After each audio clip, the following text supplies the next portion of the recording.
I'm very pleased to be in Budapest. I'm very pleased to be amongst all of you, the Greens, people from various movements here in Hungary. There is a lot to learn from Hungary, as there is a lot to learn from every one of our European nations, countries, regions, cities, villages. Europe is disintegrating. And it is disintegrating with enormous human cost. We have not seen the human cost yet materialize, but we will. So the question that we should be asking ourselves is, how can we stop this? And how can we stop the disintegration of Europe in a manner which is beneficial to the vast majority of people? If there were extraterrestrials watching us, they would be pulling their hair, if they had any. From space, I have no doubt that we are looking like a stupid virus destroying the organism in which we live, the planet. From an economic perspective, the great and the good, the financially powerful and the politically mighty, look, and here I'm going to quote from John Maynard Keynes, they resemble captains of ships that were designed for lakes and rivers, which are sailing, however, in stormy oceans. And in their panic, they're abandoning the ship. And they're even sinking the lifeboats that can safely carry them to shore. It is a terrible, terrible mess. Have you watched our fantastic leaders over the last few days in Bratislava taking their boat trip down the Danube? They resemble a comedy of errors. King Lear, Shakespeare, some kind of ancient Greek tragedy. When you're watching from the audience, on the stage, these characters, and as a member of the audience, you're wondering, how can such smart people behave so idiotically? And yet, every European Union summit, every Eurogroup meeting, every ECOFIN meeting adds one crime of logic upon another, and therefore contributes to the disintegration. Now the question is why? I never, and I recommend that you follow the same strategy, never try to explain these matters in terms of personal failure, in terms of a failure of human faculties. The problem is structural. Now, we are in a country which is not distinguishing itself, at least in terms of its leadership, these days in the fight for rationality and humanism. Refugees, the other, the foreign, the migrant, are becoming a focal point of discontent. Hungary is not the only place. The same thing happens in Germany, in France, in Spain, even in parts of Greece, at least amongst the members of Greek society that are supporting openly or not Nazis like Golden Dawn. Now, allow me, before I move on to the substance of what I need to say, which is what must we do, allow me just to highlight, by means of two examples, the kind of coordination failure that Europe is responsible for, impacting on the political debates in Hungary, in the Czech Republic, in Finland, in Germany, everywhere. First, a historical truth that few people seem to remember. It concerns my country, Greece. But I will take you to I'll take you to about the time when Hungary was emerging from the Iron Curtain, 1991. In 1991, 1 million migrants crossed the border to Greece. 1 million. Greece is a small country. It was always a poor country. It was always a highly problematic state, with debt, with poverty, with corruption and so on. 1 million people came to Greece at the time when Greece's population was 10 million people. Did you hear about it? It's a rhetorical question. No, you didn't. Was it a big issue in the foreign press, in the Hungarian press, in the British press, in the German press? No, it wasn't even mentioned. There was never a migrant crisis associated with the word Greece in 1991, even though 10% of the population suddenly represented the migrants that flowed in. Now, the reason why it wasn't a crisis was because the Greek economy was not collapsing. It was not well, but it was not collapsing. There is an important difference between saying things are not good from saying things are deteriorating. The direction of change determines the mood of the people and the mood of the era. So what happened with those 1 million people? Well, nothing. They stayed in Greece. They are some of my best students at the University of Athens. They speak better Greek, the children of the migrants, than those who come from families that were always Greek. The food got better. Productivity increased. Greece is stronger as a result of this influence of 1 million people. Today, Greece is collapsing. We lost, in the last few years, 1/3 of our national income. This is worse than the Great Depression. So when you add even one refugee, one single solitary refugee, to this mix of misery and shrinking, then suddenly it is possible for the 1930s, as Philippe said, to relive again. To point the finger at the scapegoat, the other who is responsible for it. So, recall that. We don't have a refugee crisis. We don't have a migrant crisis. If this is a big issue, it's because Europe's economy, social economy, was never designed for the great financial crisis of 2008, our generation's 1929, and its politics was never designed to deal with the aftermath of that economic crisis. And instead of talking about this economic crisis and how to address it, our great and good leaders are talking about the war of terror and various other irrelevances compared to what is the issue at hand. What is the issue at hand? I promised I would mention 2 concrete examples before moving on to what we need to do. The first was the case of the historical example of the 1 million migrants that came into Greece. The second one is a fact. 4.5 trillion euros. That's a fact. It's a nice number, isn't it? 4.5 trillion euros. Do you know what this is? This is the money which is sitting there doing nothing in Europe. It is the money which is accumulating as savings in bank accounts, too scared, too frightened to be invested. What happens in capitalism if you have savings that are at the highest level in the history of post-war Europe, post-1945 Europe, and investment which is at its lowest ever? In Germany today, I came from Hamburg. Hamburg port, which is the, if you want, the most significant hub for German trade. Hamburg port is crumbling due to lack of investment. In a country that has the highest level of savings that it had in its history, it has a surplus. Families save, corporations save. Wolfgang Schäuble is saving, he's having a surplus. Everybody's saving, and no one is investing in the infrastructure that is essential to make Germany sustainable in the long term. Now, you only have to stay there to realize the trouble. So, usually when we think of economic crisis, we think in terms of lack of money, losses, debt, deficits. The problem we have in Europe, ladies and gentlemen, is not debt and deficits. The problem is we have too much money doing nothing. This is a crisis.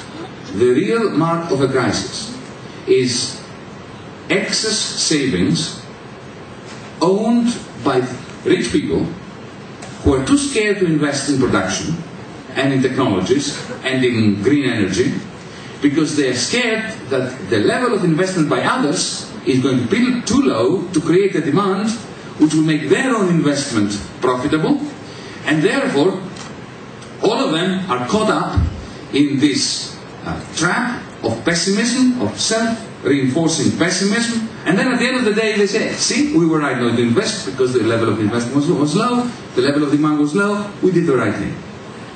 Now, of course, it would be so easy if all of them were optimistic. Because if all of them were optimistic, they would invest, investment would be high, demand would be high, then all of them would say, see, we were right to invest. So we have a major coordination failure in Europe. Now, the Green movement in the 1970s, when I was growing up, made a big song and dance, and very correctly so, about one concept, recycling. The Green movement made the concept about recycling in terms of ecological concerns, and very rightly so. But the problem we have in Europe, in particular, but globally as well, but in Europe much more so than anywhere else, is that we have multiple failures of recycling. I mentioned savings. Now, what's the point of saving? What is the point of saving if there's no future? You only save towards the future.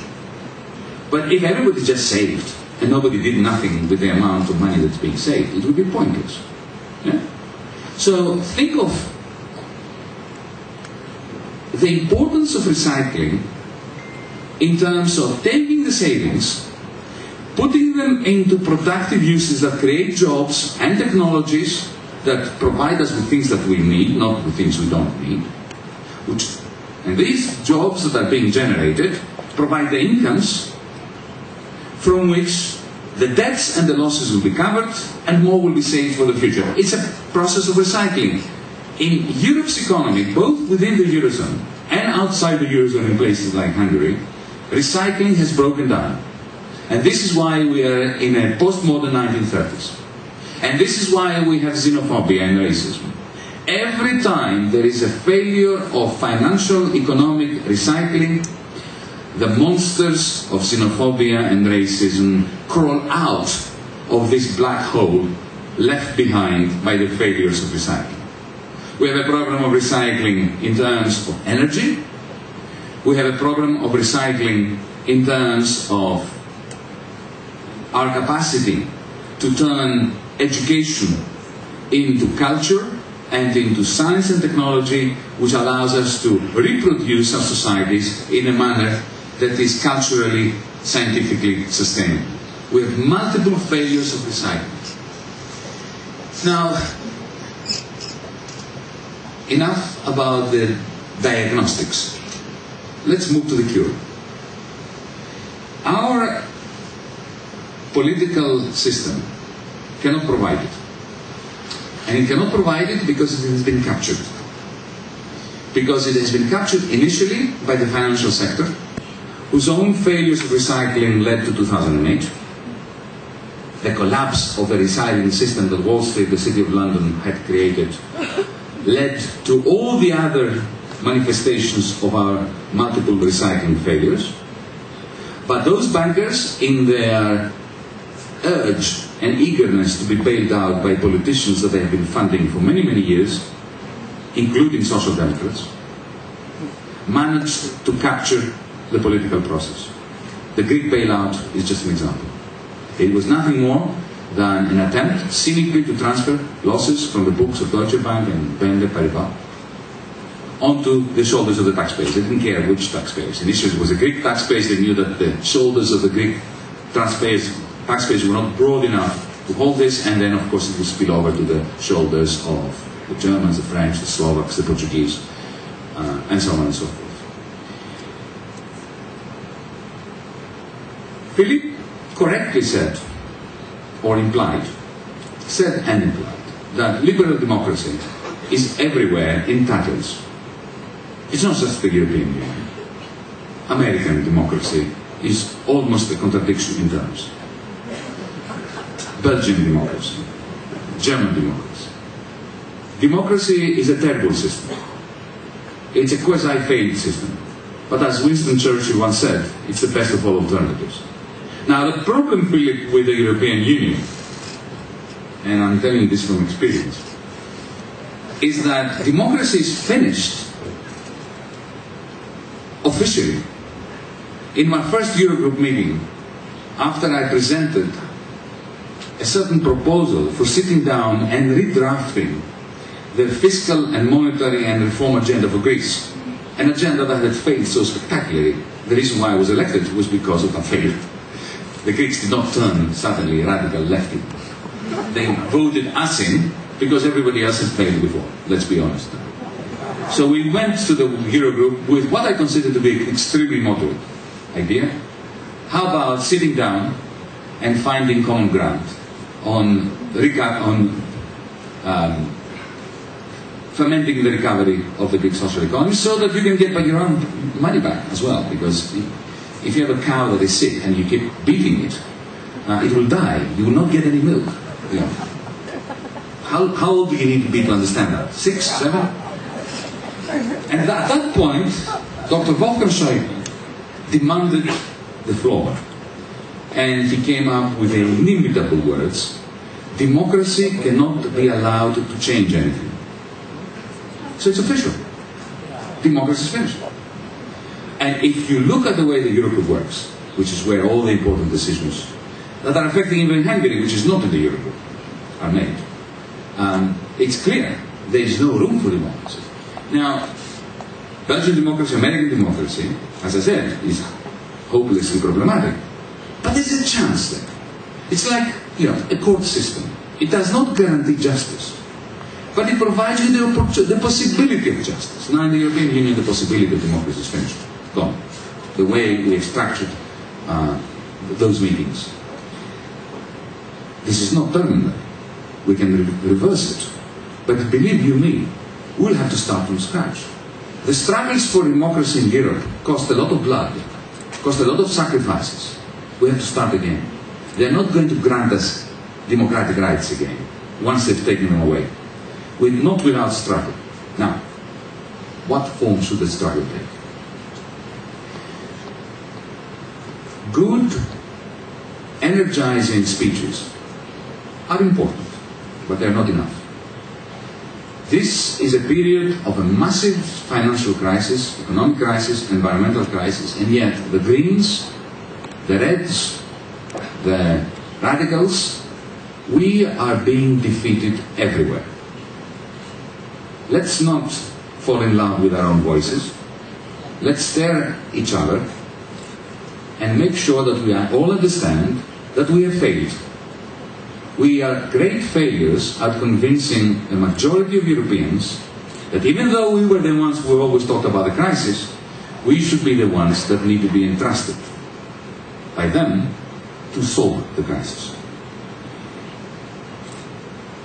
I have a very unpleasant suspicion that even many of you in here, and if not in here, many of our comrades and supporters and collaborators and colleagues and people who are on our side of politics, deep down, in their bones, they fear that there is no alternative to what's happening in Europe now.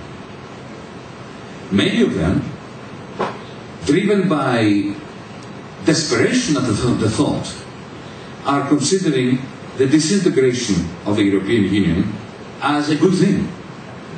They're wrong. No one can accuse me of being a lackey of Brussels and the European Union. But I can tell you, if this awful European Union that we have disintegrates, we're going to be deeply in the 1930s. We're going to be deeply in a mire.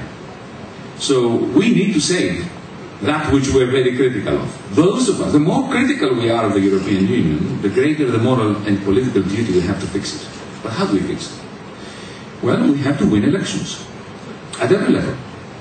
But to win elections, we must break down the dogma of what I call Eurotina. Eurotina. The dogma that within this European Union there is no alternative. And how do you break down a dogma like that? You break it down by providing an alternative. So, to cut a long story short, DiEM25, the Democracy in Europe movement, is putting all its energies in coming up with a progressive European agenda.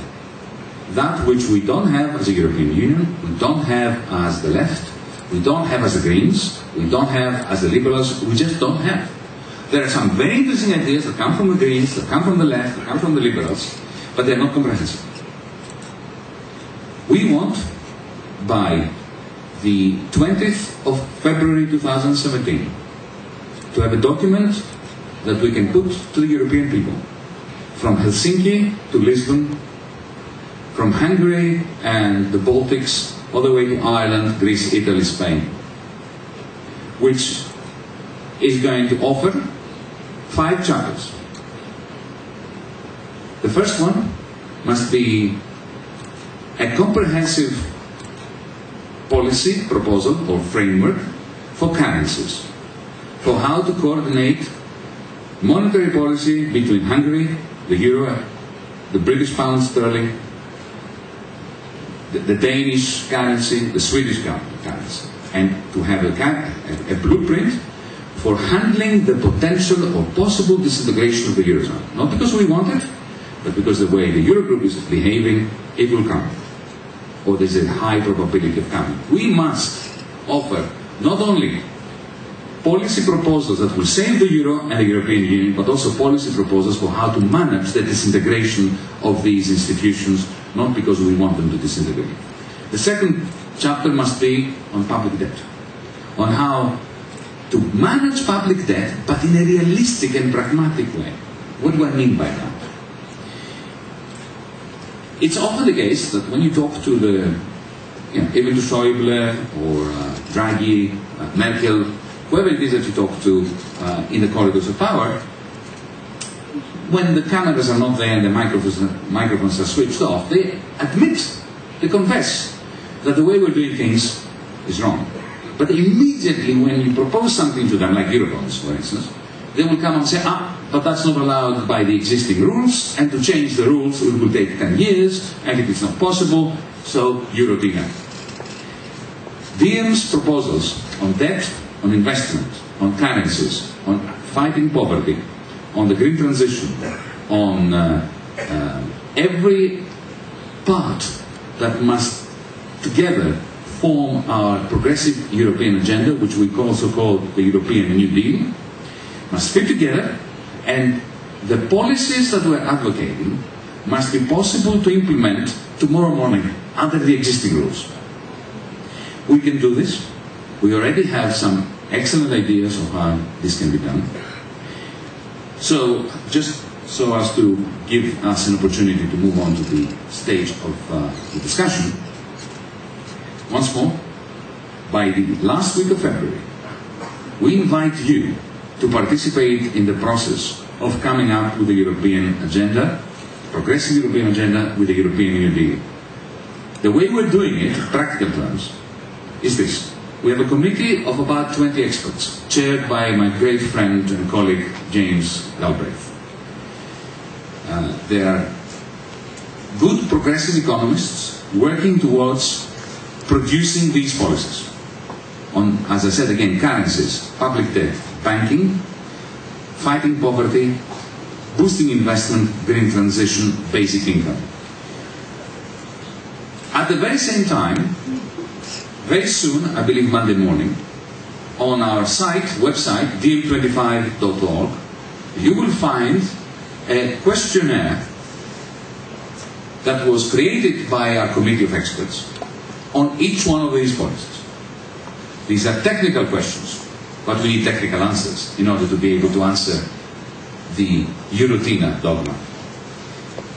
I hope that everyone, does not matter whether you belong to DM, you don't belong to DM, you belong to the Greens, you belong to the Reds, to the Yellows, it doesn't matter, that you participate, and we are in a position by Christmas to bring together the work of the experts with the contributions from citizens.